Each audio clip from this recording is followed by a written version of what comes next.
नमस्कार दोस्तों, ये चैनल एक ऐसे महान इंसान को समर्पित है जिनका सपना था भारत में टीवी के माध्यम से जागरूकता लाना। हम बात कर रहे हैं स्वर्गीय श्री एच.आर. सलूजा जी की। एचएमएस फिल्म के फाउंडर, दूरदर्शन पर कृषि दर्शन जैसे विशेष कार्यक्रम के निर्माता और भारत में पहले एशियन गेम्स के लाइव टेलीकास्ट के सूत्रधार। उन्होंने भारतीय टेलीविजन को नई दिशा दी और लाखों लोगों की सोच को छुआ। इस चैनल पर आपको उनकी सोच, उनका काम और उनका अनुभव मिलेगा जो न सिर्फ प्रेरणादायक है बल्कि बहुत कुछ सिखाता भी है। The channel honors his creativity, leadership and enduring impact on TV media. We invite you to explore his work, celebrate his legacy and take away insights that broadens your perspectives. तो जुड़िए हमारे साथ एक ऐसे सफर पर जहां हर वीडियो एक नई सीख है और हर एपिसोड देता है नया ज्ञान। आपके सुझाव और फीडबैक हमारे लिए कीमती हैं। स्वागत है आपका स्वर्गीय श्री एच.आर. सलूजा जी की प्रेरणादायक दुनिया में।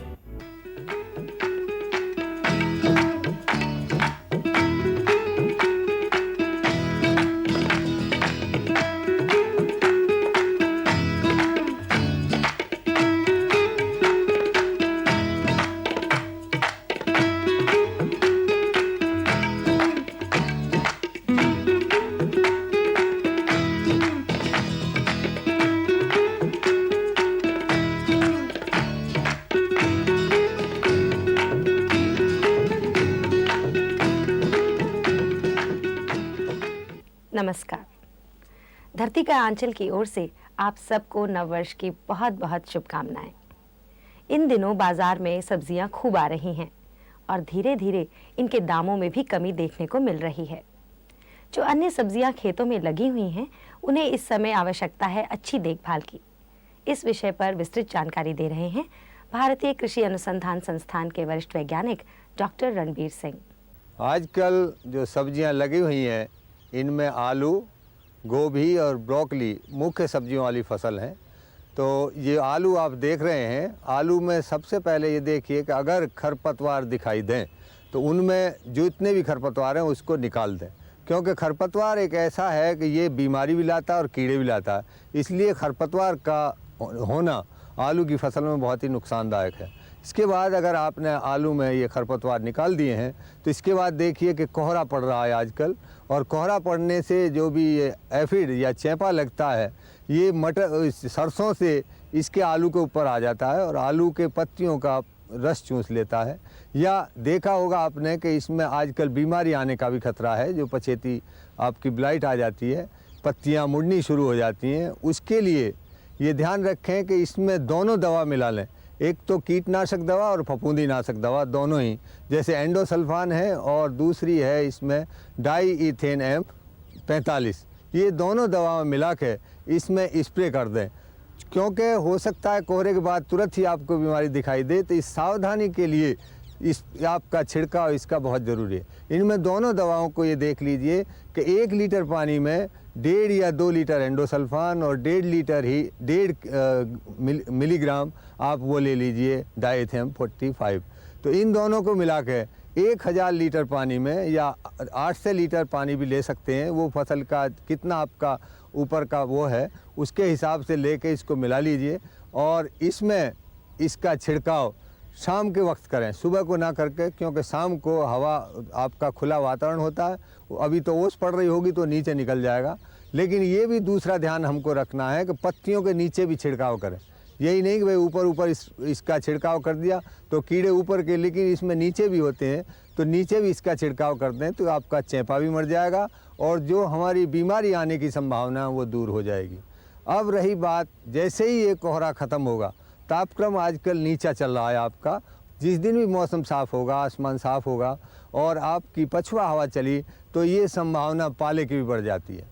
पाले की संभावना जब भी हो उसके लिए ज़रूरी है या तो आपने पानी पहले ही दे दिया हो, नहीं पानी दिया हो तो आलू की फसल में पानी देना ना भूलें। पानी सदैव ही शाम के वक्त दें। उससे भी ये कि तापक्रम आपका शाम का ऊपर हो जाएगा और आलू की फसल पाले से बचाई जा सकती है। दूसरा ये भी है कि भाई शाम को आप घूम रहे हैं अपने खेत में, शाम की संभावना है, पाला हमेशा रात को ही पड़ता है, तो आप 1:30-2 बजे 12-1 बजे के बीच में पाला पड़ने की संभावना होती है। इसलिए शाम को जो भी आपके कूड़ा करकट वहाँ इकट्ठा हो फसल के चारों तरफ, उसमें आग लगा दें। तो उससे क्या होगा कि आपकी जो ये धुएं की परत है ना, वो फसल के ऊपर एक तह सी जम जाएगी। लेकिन ये ध्यान रखें कि जिधर की हवा आपके चल रही है उधर ही आप धुआं करें। ऐसा ना हो पछुआ हवा चल रही है और आपने पूरब में लगा के वो कर दिया तो धुआं तो आपका फसल से ऊपर निकल गया। इसलिए हमेशा जिधर की हवा उधर आपका कूड़ा करकट लेके उसमें आप धुआं कर दीजिए। रात को एक तह जम जाएगी तो वो पाले का असर आलू पे नहीं आएगा। पाले के असर से बचाने का सबसे बढ़िया तरीका यही है कि या तो शाम को पानी दें या धुआं कर दें, क्योंकि ये एक ऐसी फसल है कि पाले का असर सबसे ज़्यादा आलू में ही होता है। अब आलू का आपने पाले से बचा दिया, बीमारी से या कीड़े के लिए आपने छिड़काव कर दिया या पानी दे दिया है, तो इसके बाद में ये भी देख रहे हैं, आप देख सकते हैं कि भाई आलू की फसल के बाद हम कुछ और बुआई करें। इससे पहले ही हमने ये कर लो कि मेथी एक ऐसी है जो वो भी आपको सब्जी भी देगी और बीज भी दे देता है, तो इसके बीच में आप मेथी लगा सकते हैं। जैसे ही आपका आलू खुद जाएगा मेथी आपकी हो जाएगी और बाद में आपको बीज भी दे जाएगा। यहाँ तक ये देखा गया कि अगर अक्टूबर में ही मेथी लगा दिया तो उसका एक जो है कटाई करने के बाद में बीज के लिए छोड़ दीजिए, तो आपको आलू भी मिल गया, उधर आपको एक अंतः फसलीकरण के रूप में मेथी की सब्जी मिल गई और उसका बीज मिल जाएगा। अब रही बात आपकी ये कि भाई इसके साथ साथ आपकी गोभी की फसल जो पछेती चल रही है, कुछ तो गोभी आ रही है बाज़ार में, लेकिन जो पछेती है उसमें भी आप खरपतवार का ध्यान विशेष रखें। जब भी खरपतवार निकल गए हों तो दूसरा ये कि अगर आपने नाइट्रोजन की मात्रा नहीं दी हो तो उसमें खाद दे दें, और नाइट्रोजन की आखिरी मात्रा होगी, खाद दे के उसमें पानी लगा दें। इसी तरह आपकी ब्रोकली आ रही है, ब्रोकली भी एक गोभी की जाति की फसल है, लेकिन इसमें प्रोटीन की मात्रा गोभी से डबल होती है, दुगनी होती है, इसलिए बाज़ार में भी इसका भाव अच्छा मिलता है। तो इसमें चूँकि फूल निकलने वाला है, इस वक्त उसमें पानी लगाना ना भूलें। पानी लगा देंगे तो फूल आपका सही आ जाएगा, बाकी उसमें और कोई करने की ज़रूरत नहीं है। इस तरह से आप ये सारी सब्जियों की देखभाल करके अपनी सब्जियों को बीमारी से बचा सकते हैं, समय पर उनको खाद पानी देकर उनकी सही पैदावार ले सकते हैं।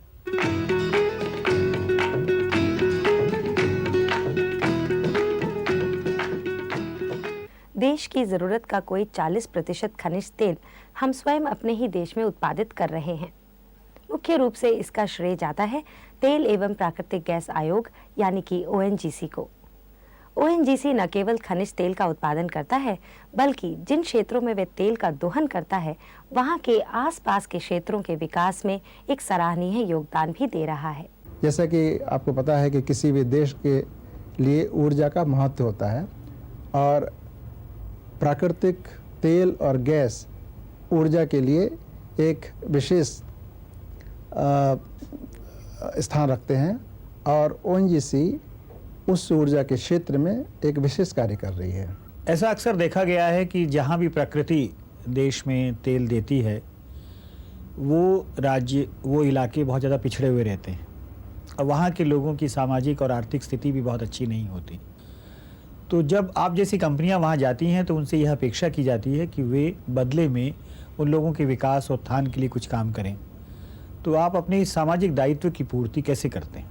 जिस जिस क्षेत्र में गए, चाहे आसाम हो, चाहे गुजरात हो, आंध्र प्रदेश हो, जिस जिस राज्यों में हम गए, जहाँ जहाँ पर काम हम लोगों ने किया, उस क्षेत्र की कल्याण के लिए बहुत सारी हमने योजनाएं बनाई।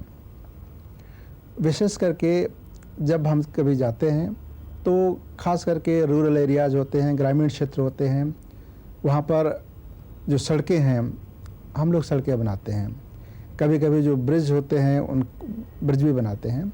इसके साथ साथ जो गांव हैं वहाँ के जो लोग हैं उनके लिए विशेषकर शिक्षा का, स्वास्थ्य का,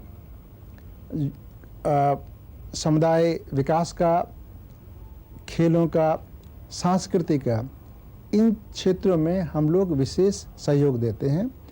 और विशेष करके हम एक योजना हम लोगों की है कि जो हमारा जहाँ पर कार्य हो रहा है वहाँ के जितने भी आस पड़ोस के जो गांव क्षेत्र हैं वहाँ पर हम लोग बैठक करके, हमारा एक कमेटी है वो जाती है, सर्वे करती है, ग्राम प्रधान उनसे मिलती है, उनकी क्या क्या समस्याएं होती हैं उसके बारे में बैठ करके विचार करके उनको जिस जिसकी आवश्यकता होती है उस हिसाब से हम काम करते हैं। हम करीबन इस क्षेत्र में करीबन 5-6 करोड़ रुपए हर साल खर्च करते हैं। हम लोगों ने देखा कि गांव में विशेष करके 2 चीज़ों का अभाव है। एक तो है स्वास्थ्य के बारे में, गांव में स्वास्थ्य में डॉक्टर्स वगैरह नहीं हैं, तो उसके लिए हम करीबन 20 एक आई कैंप्स करते हैं और काफ़ी मात्रा में हम लोग जो हेल्थ केयर सेंटर्स और हेल्थ एग्जामिनेशन वो करते हैं। और दूसरा, जहाँ जहाँ कहीं भी दिक्कत होती है वाटर सप्लाई की, ड्रिंकिंग वाटर की, उसके लिए भी काम करते हैं। और गांव में जो स्कूल हैं और जो पंचायत घर हैं उनको बढ़ाने के लिए काम करते हैं। जो विकास हो रहा है देश में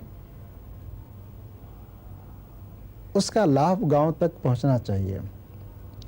और विशेष करके जो गैस एलपीजी का है, गैस चूल्हे का है, तो अब भारत सरकार का और हमारी जो ऑयल कंपनीज का ध्यान उधर जाता है और हम लोग गांव में भी एलपीजी देने के लिए काफ़ी प्रयत्न कर रहे हैं।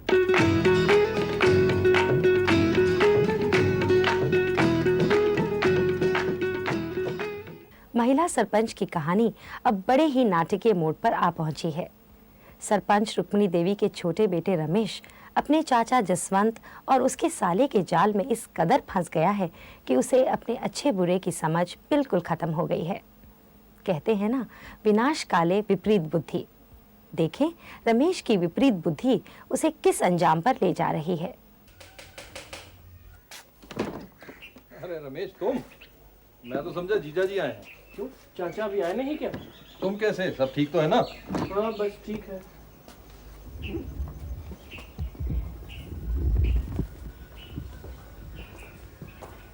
अरे क्या हुआ? चाची मैं यहाँ रहने के लिए आ गया हूँ। यहाँ पर तूने इतनी जल्दी फैसला कर लिया?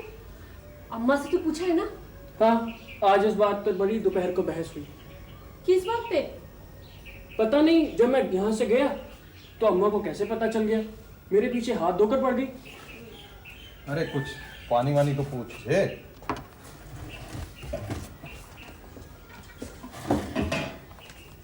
ये ले पानी। अरे तेरे कपड़े लत्ते कहाँ हैं? कुछ नहीं लाया। तू चुपचाप पानी पी ले और वापस घर चला जा। तेरे चाचा भी यहाँ पर नहीं है, अगर वो होते तो सब संभाल लेते। इसलिए कहती हूँ कि अब वापस चला जा और जाकर अम्मा से माफी मांग ले। माफी किस बात की चाची? मैंने तो सिर्फ अपना हक ही मांगा था ना। और उन्होंने सीधा ही घर से निकल जाने को कहा। कहते जब तक बापू नहीं आते वहीं जा। इसीलिए मैं यहाँ आ गया। अरे कोई बात नहीं है। अरे तू घबरा मत, तेरे बापू को भी तार दे के यहीं बुलवा लेंगे, ठीक है ना? चल जीजी तू खाना लगा, जीजा तो जाने कितनी देर में आए। कपड़ों की फिक्र मत करना, तेरा मेरा नाप तो एक ही है। और अच्छा किया तू कोई बैग वैग लेके नहीं आया, अरे वरना झूठा नाम लगा देते। चोरी का दाग लगने से तो बच गया। और रात को जीजा जी आएंगे, उनसे भी सलाह कर लेते हैं। ये मेरे फ्लैट की चाबी ले और जाके उसमें आराम से रहना तू। और जब ये तुझे गांव में नहीं देखेंगे ना, तब तेरी कदर पता लगेगी नहीं। अरे अभी तो मिट्टी का ढेला बना के फेंक रखा है तुझे, समझा? अरे जीजी, अरे कितनी देर लगेगी? अब तो आंतड़ियों में भी दर्द होने लगा। ला रही हूँ। ये ले मेरे भाई, रोटी खा ले। इतनी हड़बड़ी मचा देता है कि काम करना भी मुश्किल हो जाता है। रमेश की थाली नहीं लगाई क्या? इसके पेट में तेरी तरह हाबड़ नहीं मची हुई, इसके लिए तो मैं बाद में पराठे सेकूंगी। क्यों रमेश, ठीक है ना? ठीक है ठीक है। लगता है दीदी अब तू मेरे से उकता गई है, अब मुझे चलना चाहिए। अरे ये तेरा भतीजा है तो मैं भी तो इकलौता भाई हूँ। ठीक है, मैं रोटी लेकर जाती हूँ, लेकिन शोर नहीं मचाना, पराठे सेकने में वक्त लगेगा। अरे इसे तो छोड़ती जा, जब तक पराठे सीखेंगे ये रोटी से ही काम चला लूंगा।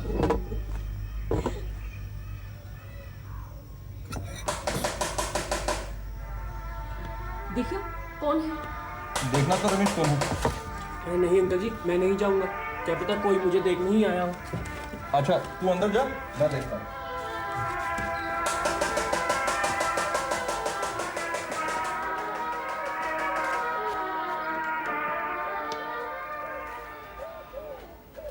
दरवाजा खोलने में 2 घड़ी लगा दी।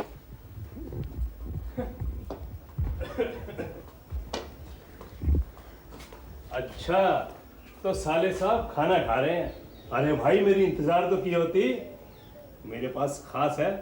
चल 2 गिलास लगा। अरे रमेश, ग्लास लाना यार दो।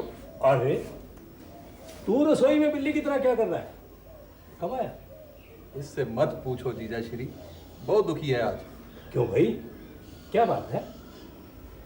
वैसे बुरा मत मानना, ये भौजी है बड़ी जिद्दी। मेरे नाम से तो उसे चिढ़ है।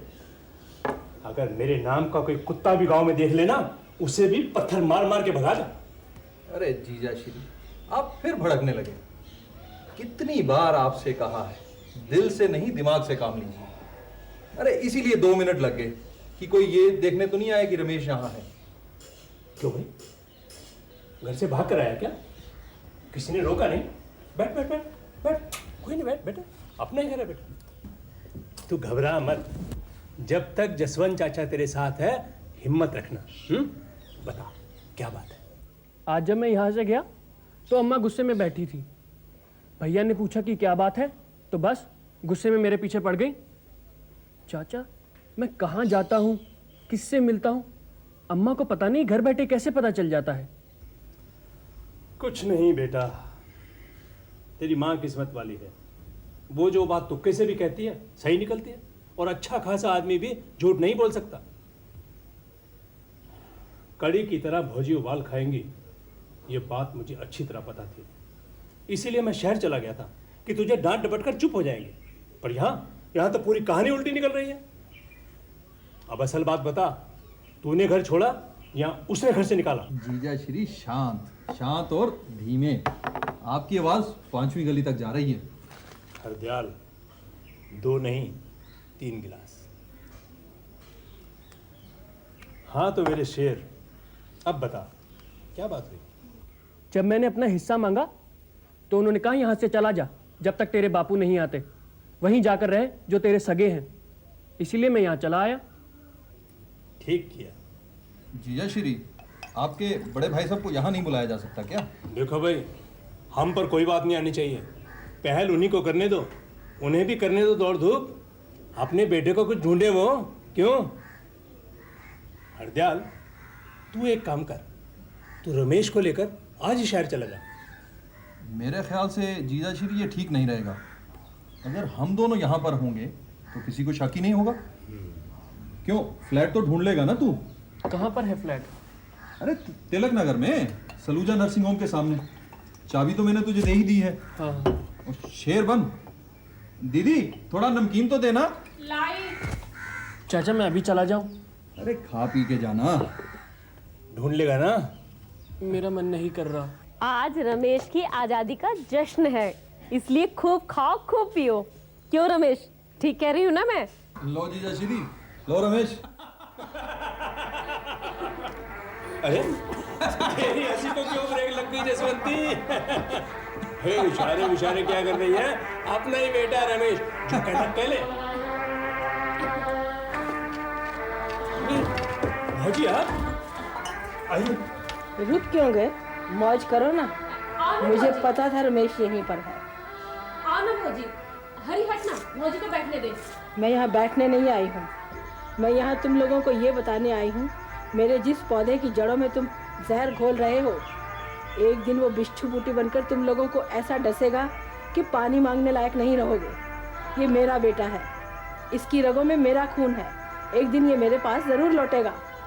जब इंसान की बाह टूटती है ना, तो डॉक्टर पट्टी बांधकर उसकी बाह उसके गले में ही डाल देता है। टूटी बाह गले में ही बांधी जाती है, ये कुदरत की रीत है। इसे अपने पास रखना चाहते हो तो रखो, तुम्हारे कौन से बच्चे हैं? इतना जो पैसा कमा करके रखा है उसे कोई खाने खेलने वाला भी तो चाहिए ना। चल महेश,